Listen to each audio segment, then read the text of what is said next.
Buenas tardes, ¿se escucha bien, Se escucha. compañeras, compañeros? Muy contento de estar aquí, poder compartir con ustedes. Voy a compartir pantalla. Me cuentan cuando ya esté, ok, se esté, mira, Se viendo ve bien. Sí, súper bien. se ve súper. Perfecto. Bueno, siempre comenzar agradeciendo el espacio, agradeciendo de que esto ya se empiece a configurar como una realidad. El taller de regeneración y viverización hace más de un año comenzamos un poco con esta idea de poder empezar a articular una serie de actores que ya tenían mucha experiencia, que ya guardaban memorias antiguas sobre lo que es regenerar, sobre lo que es viverizar en distintos territorios de norte a sur. Y tuvimos, como bien decía Jorge, este encuentro en San Felipe, en el Almendral, que fue el puntapié inicial para poder empezar a gestar esto.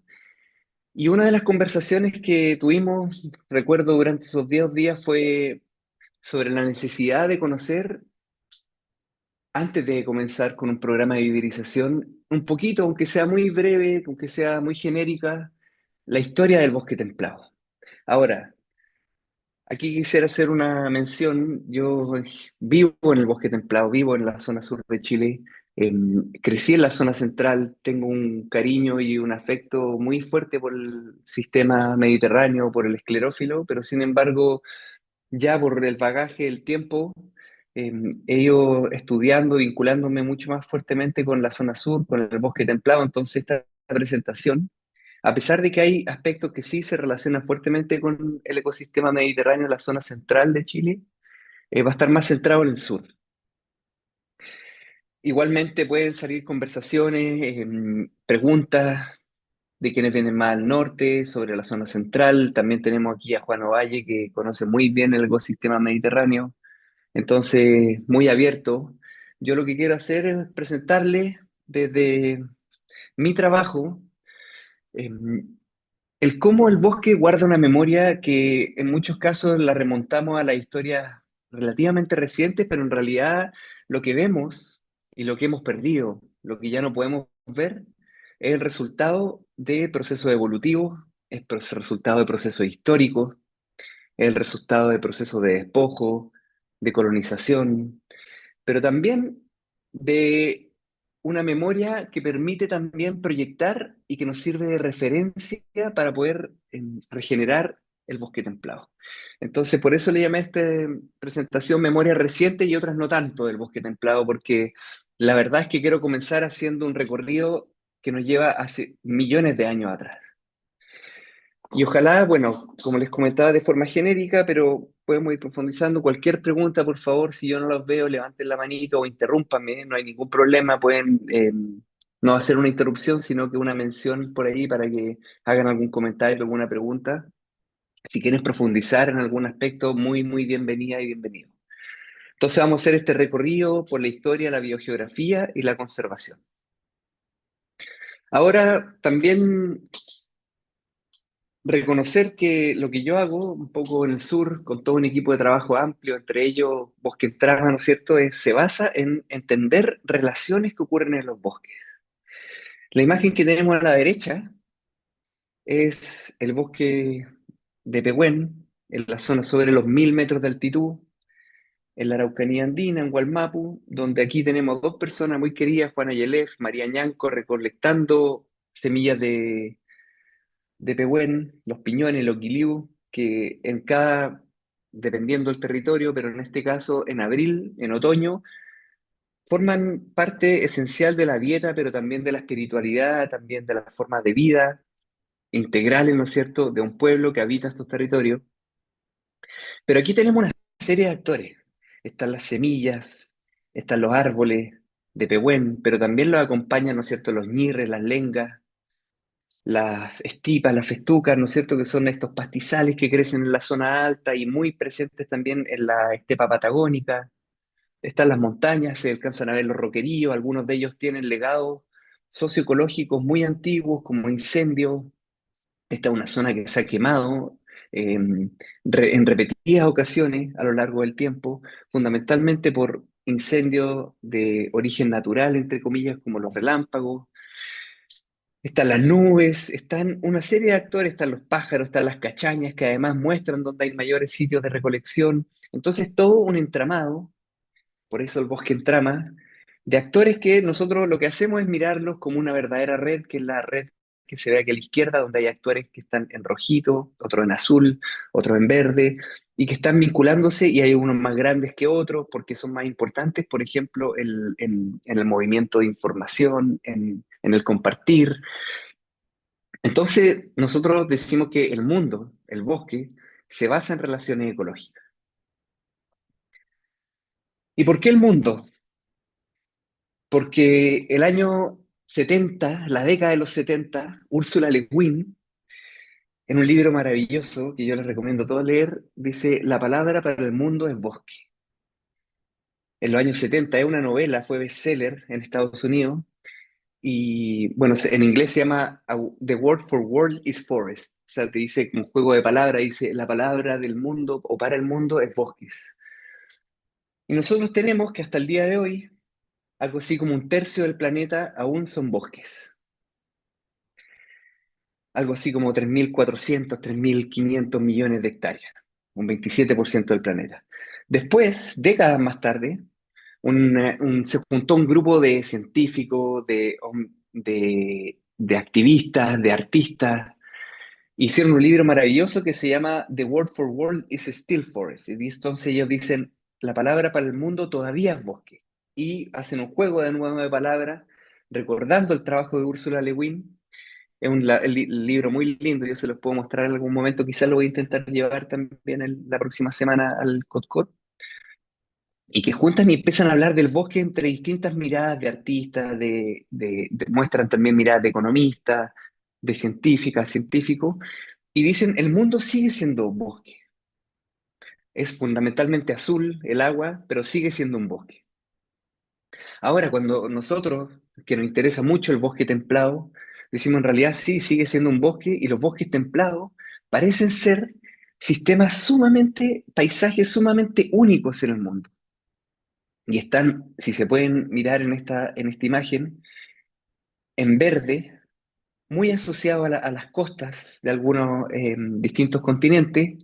La distribución global de los bosques templados lluviosos es solamente menos de 40 millones de hectáreas, son muy únicos a escala planetaria, y en Chile se concentra un 35% de lo que son los bosques templados de todo el mundo. O sea, este es un primer mensaje. Los bosques templados lluviosos en el mundo están fundamentalmente en el hemisferio norte, en Canadá, en la costa pacífico de Estados Unidos, de Canadá, de Alaska, mirando al Pacífico, y un ecosistema espejo que está en el sur, donde hay mucha más agua, en un hemisferio donde estamos rodeados de agua, y eso también define mucho y que hace que también sean muy distintos nuestros bosques de los del norte, están los bosques templados sudamericanos. Y donde las tasas de endemismo, o sea, especies que son únicas y que no están en ninguna otra parte del planeta, las tasas de endemismo, le decimos, son mucho mayores que en el hemisferio norte. Entonces, tenemos ecosistemas de bosque templado lluvioso, que son muy relevantes lo que ocurre en Chile, y una franja pequeña en Argentina, y donde las tasas de endemismo, o sea, especies únicas que no existen en ningún otro lado del mundo, están fundamentalmente, o sea, son mucho más, la proporción es mucho más alta que incluso en todos los otros bosques templados que existen. Y solamente un 0%, 0,2% de la vegetación terrestre a escala planetaria es bosque templado. Ahora hacemos un zoom a el lugar que nos convoca, la ecorregión valdiviana del bosque templado. Es un hotspot, un lugar candente, un lugar caliente de biodiversidad por dos grandes razones. La primera, por su gran endemismo. Aquí las proporciones de especies que son únicas de este lugar y solamente de este lugar son muy altas. Es más de la mitad de las plantas leñosas, más del 70% de los anfibios, casi un 40% de los pájaros son únicos de estos lugares, no hay ningún otro lugar del mundo. y comprende estos bosques templados del centro y sur de Chile y los sectores andino-patagónicos colindantes. Se alcanza a ver aquí en verde, en este mapa, la ecorregión valdiviana del bosque templado lluvioso, que va y que bueno, y que sigue en realidad hasta más al sur, hasta el Cabo de Horno, pero que va como algo así como de la latitud 35, al sur de Santiago, hasta la latitud 55, algo así, en las últimas islas del Parque Nacional Cabo de Horno. Ahora aquí esta imagen muestra los 35 hotspots de biodiversidad del mundo, que son estos sitios prioritarios para la conservación. Fue reconocido, este fue un término, un concepto que se acuñó por primera vez en el 2000 y se han ido sumando distintos sitios y aquí tenemos 35 sitios. Entre ellos están estos bosques, ¿no es cierto?, de los que estamos hablando. Ahora, vamos a hablar un poquito más en detalle de algunos aspectos de contexto e historia y de los componentes centrales de este bosque. Algo que generalmente en nuestras clases, cuando somos pequeños, en nuestras clases de historia y geografía, siempre se nos hace mención al contexto particular de Chile, el contexto geográfico único de Chile, donde por el norte tenemos el gran desierto de Atacama, por el sur tenemos los hielos antárticos, por el este la cordillera de los Andes, que también ha sido en todos sus procesos de formación, no vamos a entrar en detalle ahí, pero fue muy, muy relevante, ¿no es cierto?, en la formación de estos ecosistemas. Y por el oeste el Océano Pacífico. Y eso se nos ha enseñado siempre, que somos una isla, una verdadera isla biogeográfica. Eso define a nuestro territorio. Pero algo que nos define va mucho más atrás. Más, Gondwana no es solamente una banda de música muy popular, ¿no es cierto?, con la que escuchamos en décadas atrás y que sigue hoy día vigente, no tanto. Y hace mención a un gran continente que existía antiguamente en el hemisferio sur, que concentraba fundamentalmente a los continentes que hoy día son parte del sur global. Hace 135 millones de años atrás, teníamos a gran parte de los continentes del sur conectados, entre ellos la Antártica, África, Australia, Nueva Zelanda, Sudamérica. Y en un proceso que se conoce como la deriva continental, estos continentes se empiezan a separar lentamente en procesos de millones de años y que empiezan a desgregarse y que forman verdaderamente este rompecabezas de Gondwana. Ahí se alcanza a ver y por qué razón hoy día si es que los juntáramos sería un verdadero rompecabezas. Y por esa razón es que compartimos muchos de los atributos, muchas de las características y muchas de las familias de plantas, de los géneros de plantas, están presentes en varios de estos continentes hoy día. Estamos hablando de 135 millones de años atrás y cómo hace 35 millones de años atrás ya se empieza a disgregar esto en esta deriva continental y se empiezan a separar todos estos continentes. Ahora nos venimos, ya saltamos millones de años, porque no tenemos tiempo, queremos llegar a viverizar rápidamente. Entonces, empezamos a hablar de tiempos mucho más cercanos. Hace 3 millones de años atrás ocurre un fenómeno importantísimo y muy, muy, muy relevante en la biodiversidad que hoy día conocemos en nuestro continente, en nuestro país, que es el gran intercambio biótico americano. Así se conoce. Y esto ocurrió solamente algo así como 3 millones de años atrás, perdón, cuando se termina de formar ahí se alcanza a ver en verdecito, el Istmo de Panamá. Se termina de formar esto y empieza a ocurrir una migración masiva de muchos organismos desde el norte, del hemisferio norte, hacia el sur. Y también ocurrió en la otra dirección, organismos que venían del sur y se fueron al norte. Ahora, nosotros, por ejemplo, en el sur, en Sudamérica, para ese entonces, 3 millones de años atrás, no sabíamos de carnívoros, no sabíamos de felinos, no sabíamos del gran caballo americano que existió en este continente y que fue extinto, de osos y, bueno, de los grandes, por ejemplo, los mastodontes, los cenartros, que son el milodón, ni tampoco de todos los armadillos, todo eso no lo conocíamos. Eso vino desde el norte, en el gran intercambio biótico americano. Y también empezaron algunos organismos a subir hacia arriba.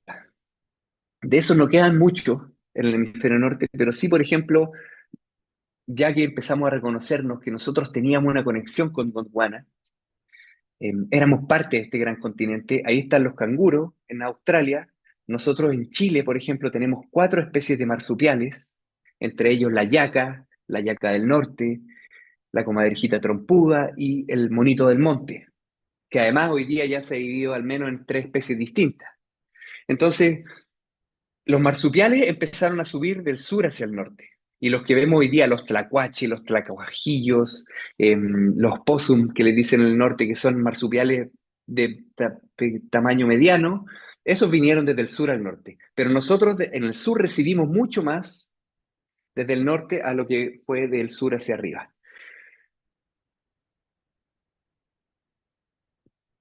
Ahora nos remontamos y gran parte vamos después a hacer una síntesis de estos procesos, pero ahora sí que nos remontamos ya al espacio contemporáneo, a lo relevante que han sido solamente ahí, en el Pleistoceno, hace 11.000, 12.000 años atrás. Nuestra región, lo que conocemos hoy día como bosque templado, estaba bajo un campo de hielo.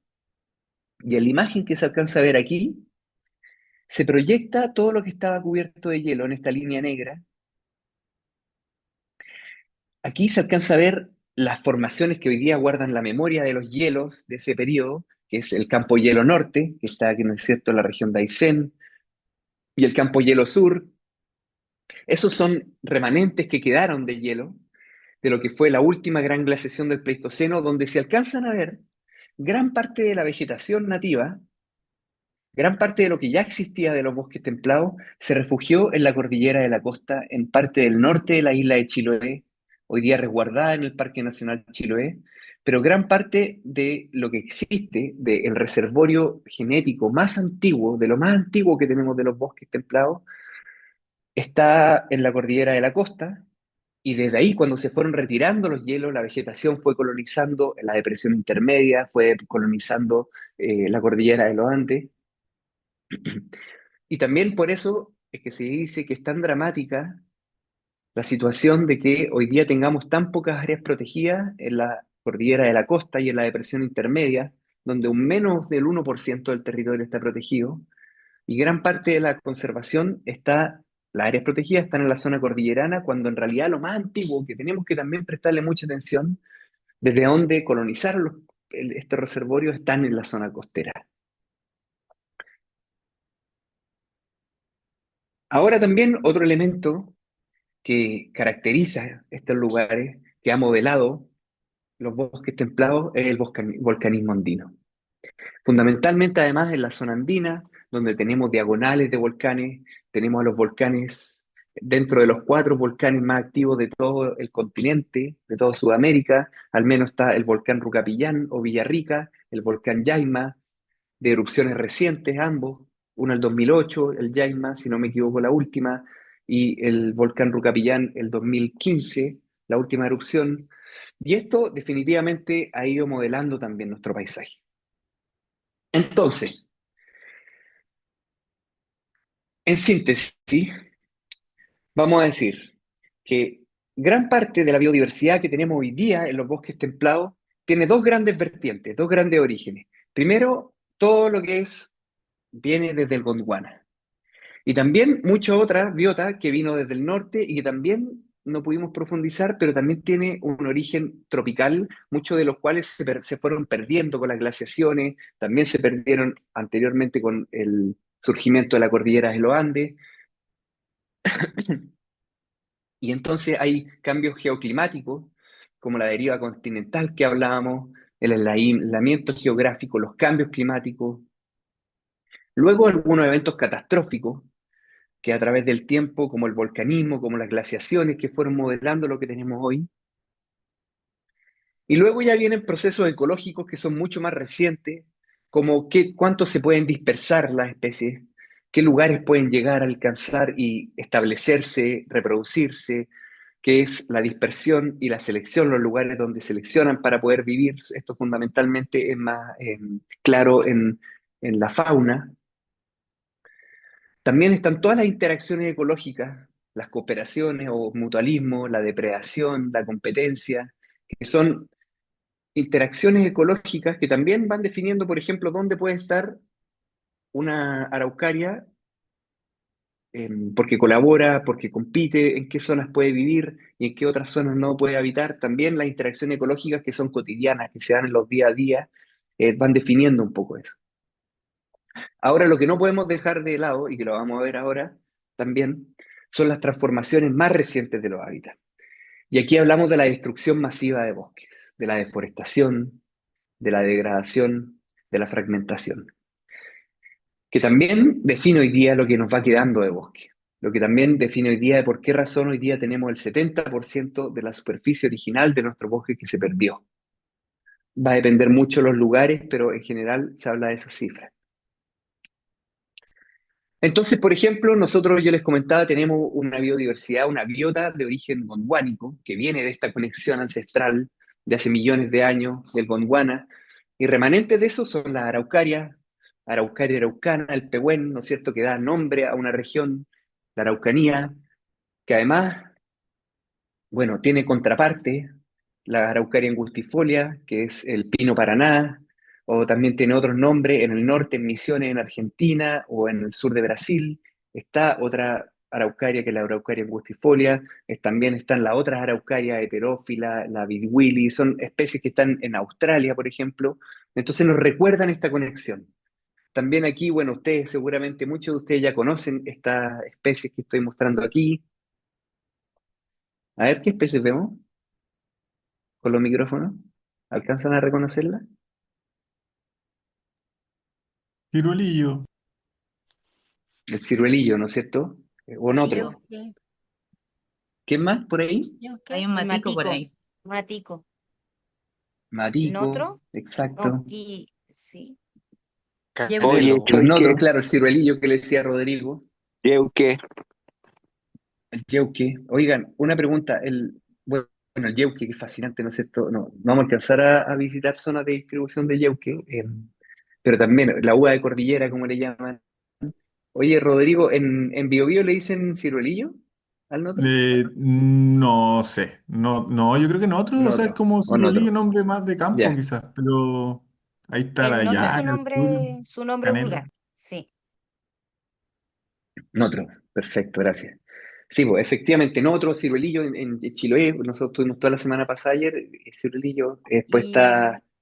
Y la ¿Qué última foto más? sería, en la última foto, estepa coriónica, que se da por Aysén, más allá al sur. La Exacto. última, Qué buena que te fijaste en sí. eso y a pesar de Sí. ser una especie tan carismática, el ñandú, y si te menciona a las plantas, a la estepa, Sí, y no a al la estepa, ñandú. no al ñandú. Muy bien, y Sí, y es el que ñandú nací entonces en Punta también. Arena, nací en Punta Ya, Arena, pues ese entonces es tu como territorio, ese es el es mi territorio territorio. magallánico. Y entonces, bueno, efectivamente ahí están estas estepas maravillosas, ¿no es cierto? Que bueno, también siguen hacia el norte y al menos donde nosotros habitamos están en la zona cordillerana y ya pasando hacia Argentina. Y ahí es donde se empiezan a ver los ñandúes, ¿no es cierto? Y que también nos recuerdan esa conexión con Gondwana, donde, ¿no es cierto?, están los emú, en Australia, están en África las avestruces, y todo eso viene de por allá. Bueno, aquí también alcanza a ver, ¿no es cierto?, los canelos, los maticos. Y después tenemos también un montón de otras especies que tienen su origen en la biota de carácter más neotropical. Gran parte yo les comentaba de lo que viene del norte hacia el sur, muchas especies que son únicas y que es muy extraño en realidad que habiten estos territorios tan australes, tan cercanos al hielo.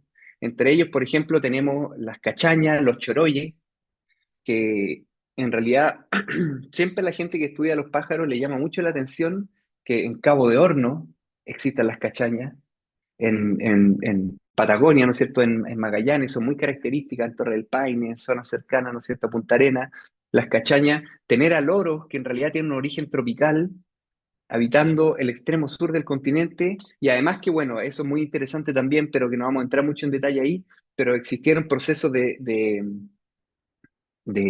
especiación dentro del mismo lugar, dentro del mismo territorio, ya habitando el mismo lugar, se separaron, se generaron dos especies distintas, que son el choroy y la cachaña, a partir de un linaje en común que tenían desde la biota tropical. Y ahí tenemos también, ¿no es cierto? Ustedes muy bien conocen, yo lo sé, los lingues, emparentados con las paltas, que vienen de allá del norte, las bromelias, una serie de bromeliáceas, también no es tan común tener bromeliáceas, ¿no es cierto?, en nuestros bosques, estos, los chupones, bueno, ustedes conocen, ¿no es cierto?, los chaguales, em, los quiscales, entre otros, que algunos usan sustrato de suelo, otros son epífitos que crecen sobre los árboles, y que también, no sé, uno cuando va al norte a zonas tropicales, la diversidad es realmente fascinante, y aquí hay algunas especies que lograron llegar a estos lugares y se mantuvieron a pesar de todos estos procesos de transformación, de cambio en los climas, y así también, bueno, vamos teniendo una serie de especies de anfibios. También, por ejemplo, algo que llama mucho la atención es por qué razón tenemos aquí en el extremo austral a pájaros como los picaflores, los colibrí, quizás no en números como los que sí hay en México, en Colombia, en Perú, pero igual tenemos, ¿no?, el picaflor gigante en la zona central, y además el más grande del mundo. Eh, y también tenemos el picaflor chico que llega hasta Cabo de Horno en una migración fascinante porque está solamente cuando florece el notro unos pocos días y regresa al norte. Se alimenta el notro y regresa hacia el norte. Bueno, están los carpinteros, entre muchos otros. Ahora, yo quiero mostrarle ahora brevemente algunos tipos de bosque templado. No, esta no es una clasificación que siga, esta la preparé solamente como hablar de algunos tipos de bosque muy genéricos. No estoy aquí hablando de los tipos forestales, por ejemplo, pero sí algunos bosques que vamos a estar viendo. El bosque laurifolio, siempreverde o la selva valdiviana, que es muy característico por ser muy complejo, ¿no es cierto? Muy húmedo.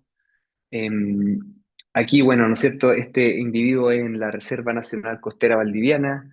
El, Aquí, además, yo siempre pongo esta imagen porque él es Manuel Gueda, un maestro para muchos de nosotros, de la Araucanía, él, del programa Al Sur del Mundo, y que además fue Factor de profesor, yo de las cambio, personas que más conocí.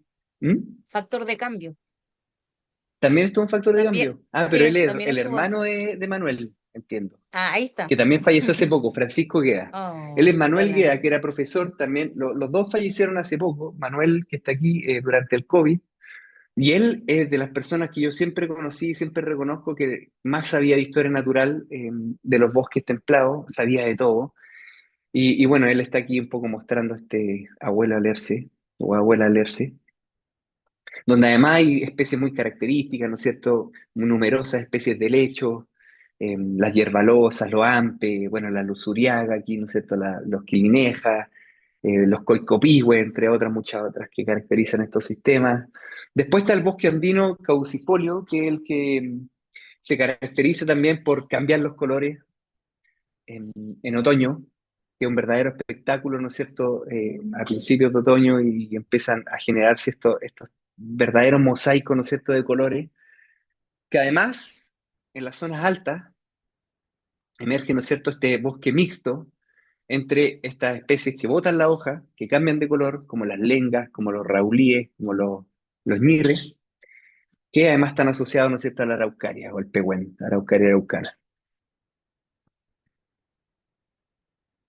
Bueno, y después uno de los bosques quizás más amenazados de este tipo de formaciones son los bosques inundados de mirtácea, que se les llaman pitranto o gualbe fundamentalmente, bosques que además tienen una connotación ecológica, cultural, muy, muy fuerte, eh, muy importante, ¿no es cierto? Muy valioso, además por la cantidad de medicina, la en que están ahí presentes. Ahora, ¿cuáles componentes son más relevantes de estos tipos de bosques en términos de flora? Bueno, esto ustedes seguramente lo saben, hay una presencia muy dominante del género Nothofagus. Bueno, seguramente ustedes ya conocen bien todas estas especies. Yo, además, cometí el error de ponerle el nombre, podría haber hecho un ejercicio aquí de, de dar más puntos a quienes van reconociendo.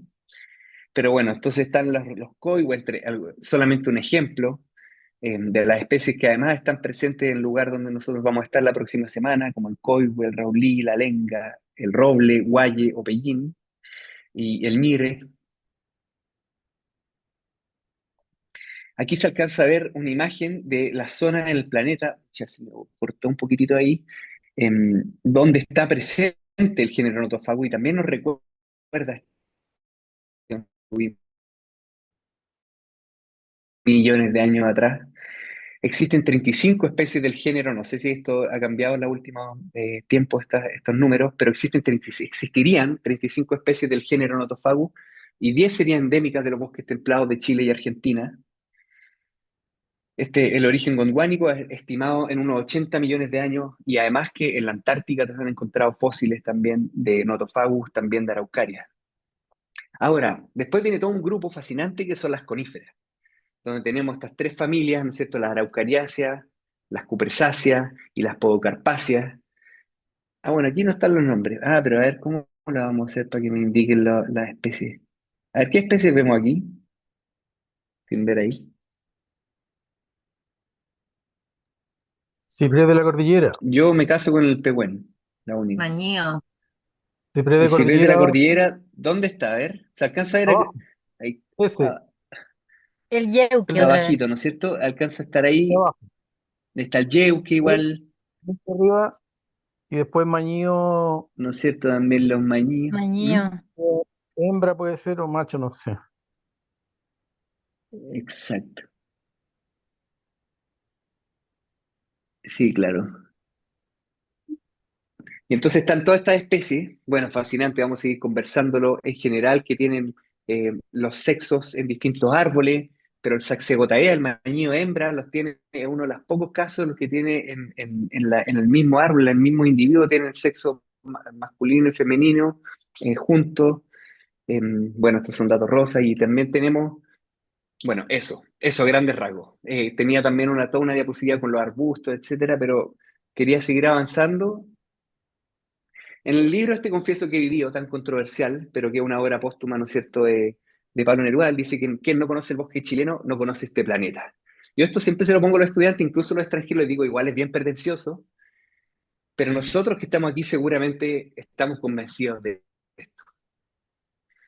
Un recorrido por el bosque, una experiencia única. Eh, Estas singularidades, poquitas de las que hemos estado hablando, todos los aspectos de carácter más biológico y cultural también que caracterizan estos bosques, lo hacen realmente ser únicos a escala planetaria. Ahora, existe después un trabajo de Neruda del 56 que se llama Oda a la erosión en la provincia de Malleco, y que él dice, aquí se alcanza a leer, que volví a mi tierra verde y ya no estaba la tierra, se había ido, con el agua hacia el mar se había marchado.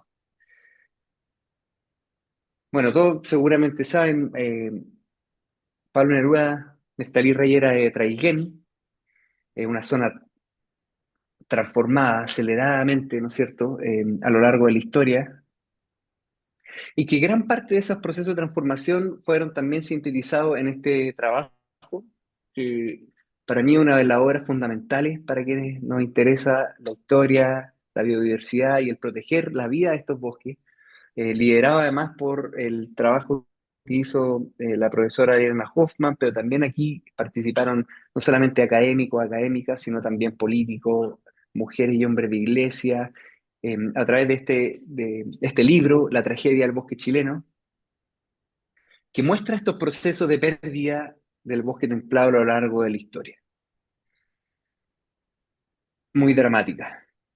Ahora, esto lo vamos a seguir conversando, fue algo parte del diagnóstico, que también conversamos fuertemente, recuerdo, en el taller de iberización, y que generalmente es algo que no, es es un piso, como un mínimo, que nos hace hablar de la necesidad de regenerar, ¿no es cierto? Estos procesos de pérdida del bosque, tan dramáticos, tan acelerados, y que hoy día, por ejemplo, a través de los incendios, están siendo cada vez más intensos, más frecuentes, más devastadores. Ahora, esto que hizo, hay personajes que han querido cambiar un poco esta historia y esto es sumamente interesante. El 65, Eduardo Frei Montalva, aquí tiene esta cuña. una de las aspiraciones más grandes que yo tenía al llegar a la presidencia era afrontar este problema del árbol en Chile. Para mí es un signo, tal vez un test de la capacidad de nuestra nación para comprender su situación, el que se adquiera conciencia de este problema.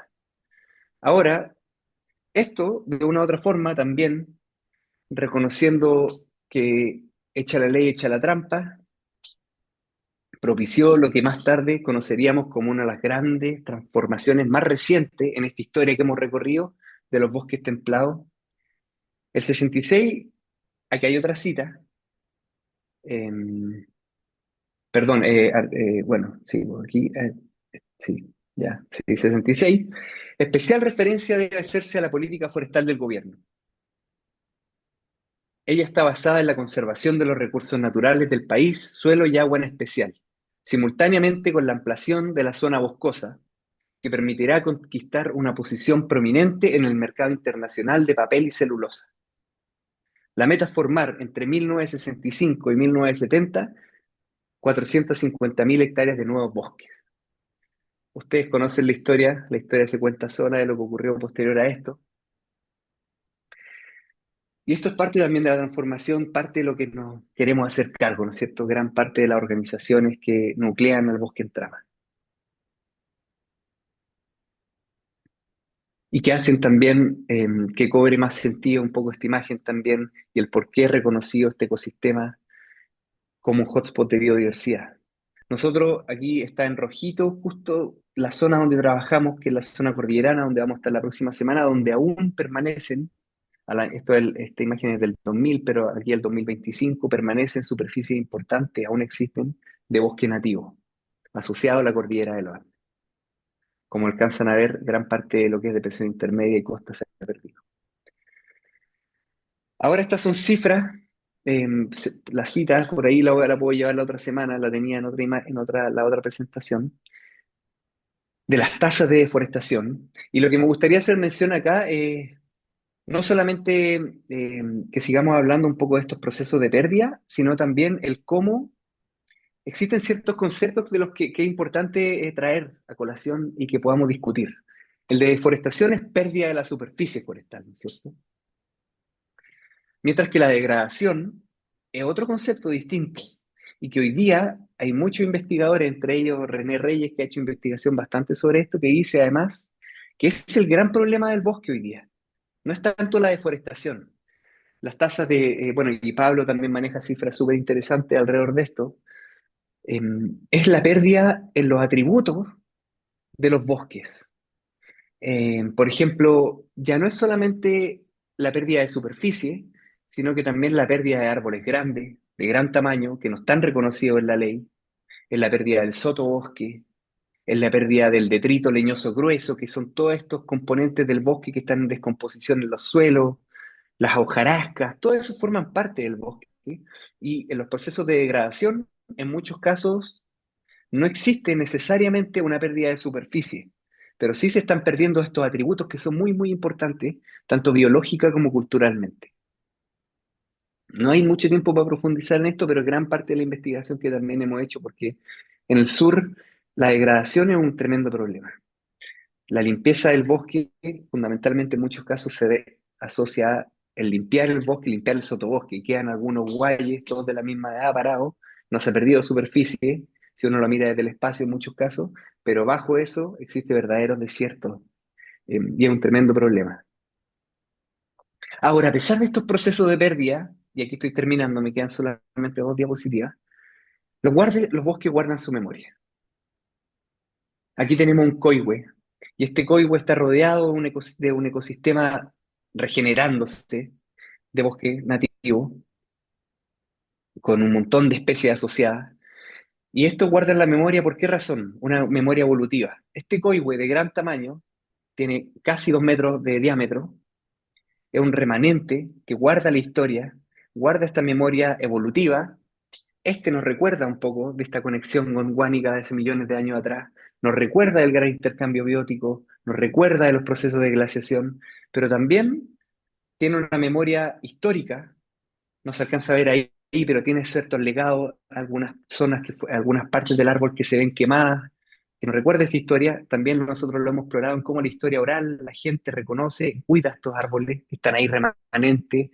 Cuando uno va, por ejemplo, en nuestro caso, desde Villarrica hacia la costa, va viendo cómo en los potreros, en muchos casos, están estos árboles aislados, metidos en la mitad de los potreros, que tiene toda una relación con una tradición ganadera, agrícola europea, pero que en muchos casos esos árboles que son remanentes son verdaderos legados de hábitat. Ahí se reproducen los patos jergones, ahí se reproducen las mismos choroyes. Entonces, la presencia de este árbol también tiene una memoria ecológica, porque permite que existan reptiles, que existan musgos, que existan hepáticas, líquenes que están creciendo y que están ahí presentes solamente porque están presentes estos grandes remanentes que son, nosotros decimos, repositorios de memoria. Y que además en proyectos de restauración, de regeneración, son nuestros referentes, ¿cierto? Hacia allá queremos ir.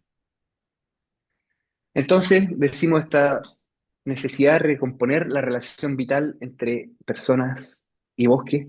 Aquí de nuevo, esta es la portada del libro de Manuel Guea. Yo siempre pensé que él era Manuel. Manuel Guea publicó un libro que se llama La Araucanía, Patrimonio, sí, no, Patrimonio Natural y Cultural de sus territorios. Es un libro maravilloso. Y bueno, esta es la portada de ese libro. Ahí está su hermano, yo pensaba que era él, siempre pensé por detrás, pero no era su hermano, quienes además son responsables, yo siempre intento homenajearlo porque además muchas de estas fotos que ocupé hoy día son de Manuel, y además con Al Sur del Mundo y otras iniciativas fueron muy inspiradores de lo que mostramos y hacemos hoy día. Y esto también hoy día nos recuerda esta necesidad de regenerar el bosque, que ya no es una opción, aquí todas lo sabemos, ¿no?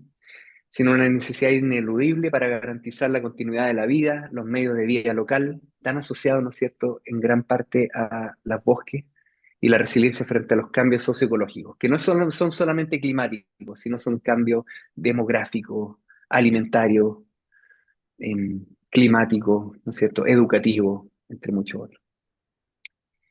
Para terminar, entonces, lo que mostré es que estos bosques tienen una historia geológica, biogeográfica e histórica, que los bosques templados de Chile son muy únicos y están ciertamente amenazados, por eso son reconocidos como hotspots de biodiversidad.